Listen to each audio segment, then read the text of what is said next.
In the quiet town of Modesto, California, Scott and Laci Peterson seemed to have it all. A loving marriage, a beautiful new home, and a future that looked bright from every angle.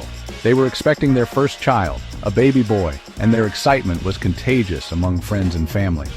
Laci, 8 months pregnant, was the heart of her social circle, always smiling, always planning for the future, while Scott played the role of the devoted husband, doting on her and preparing for fatherhood. But on Christmas Eve 2002, everything changed. Laci vanished without a trace. Her dog was found wandering the neighborhood, her purse and phone left behind in their home, as if she had simply stepped out and never returned. The community sprang into action, launching a massive search effort. Volunteers handed out flyers, neighbors combed the streets, and Laci's face was soon everywhere, on posters, in shop windows, and on the evening news.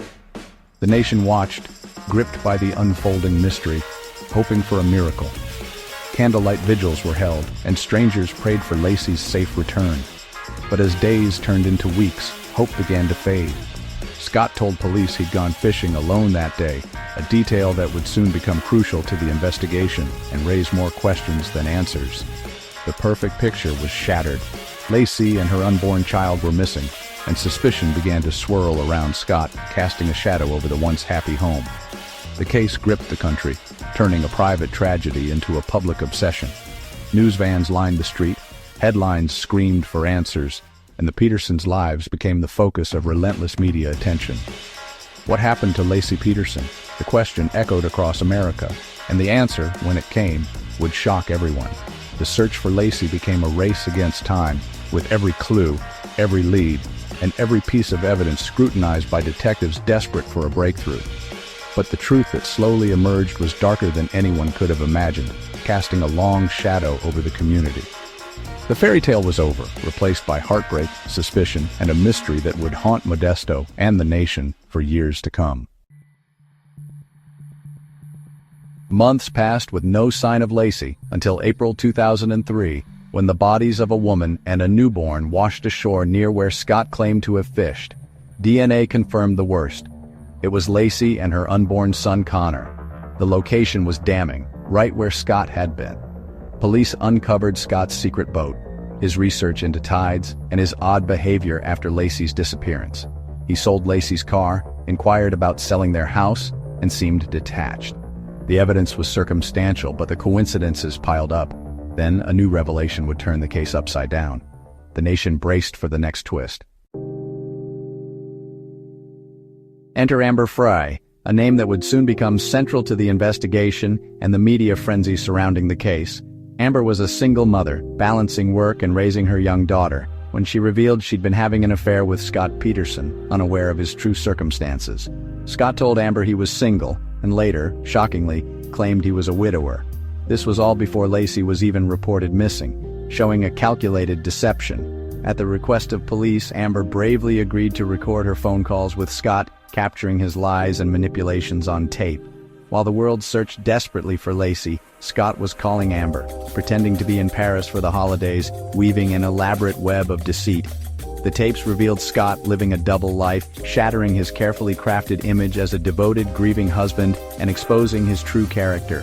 Amber's emotional testimony in court gave prosecutors a powerful motive. Scott wanted out of his marriage and was willing to go to extreme lengths.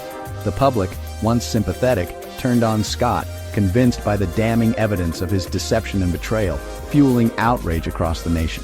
The case against him grew stronger with every revelation, as investigators pieced together a story of betrayal, lies, and hidden motives.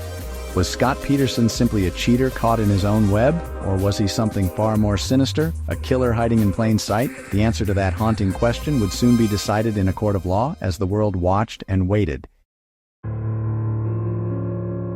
Scott Peterson's 2004 trial became a media circus, with every detail broadcast nationwide. The case dominated headlines, drawing intense public scrutiny and sparking heated debates across the country. People everywhere tuned in, eager for updates and new revelations as the story unfolded in real time.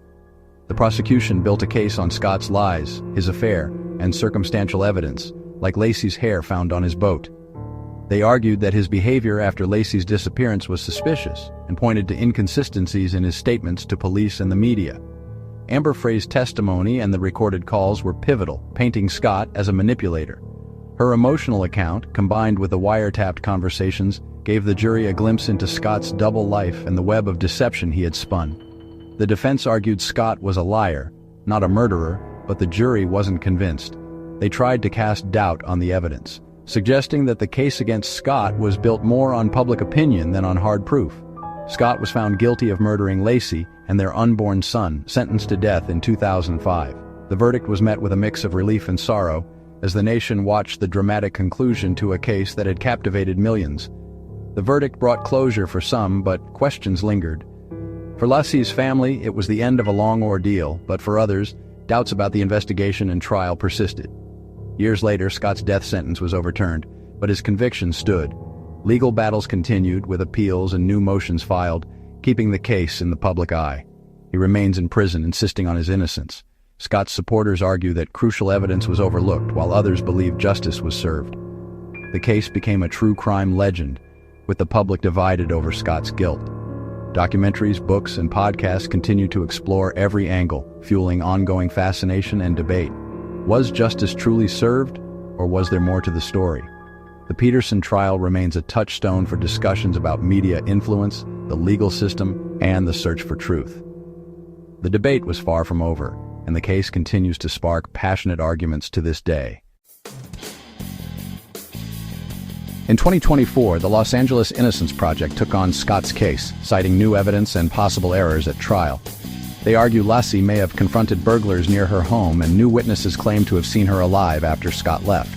A van with bloodstains was never tested for DNA, raising fresh questions. The case has reignited fierce debate. Was Scott convicted on evidence or on public perception? Supporters of his innocence point to the lack of forensic proof and the new claims. Others remain convinced by his lies and the damning coincidences. The truth remains elusive and the story isn't over. What do you believe happened to Laci Peterson? Subscribe for updates as this case continues to unfold.